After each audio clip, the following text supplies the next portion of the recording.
কাঁচা কলা তো চিংড়ি মাছ অথবা অন্য কোনো মাছ কিংবা ভর্তা করেও খেয়েছেন, কিন্তু কাঁচা কলার ছোলা ভর্তা খেয়েছেন কি? আসসালামু আলাইকুম প্রিয় ভাই বোন বন্ধুরা, সবাই কে কেমন আছেন?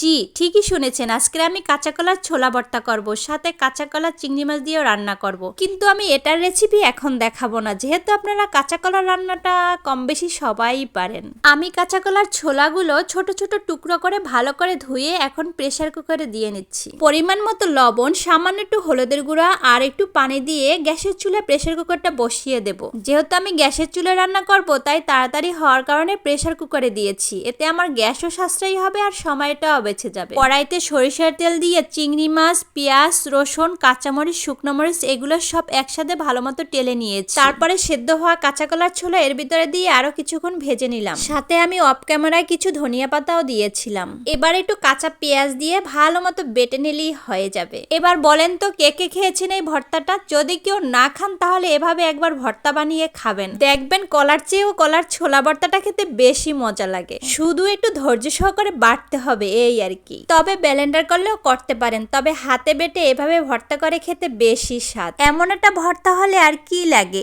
এটা দিয়েই তৃপ্তি মতো পেট ভরে ভাত খাওয়া যায়। এখন একটু সরিষার তেল দিয়ে মেখে নিলেই কমপ্লিট হয়ে যাবে আমার ভর্তাটা, শুধু খাবার অপেক্ষা মাত্র।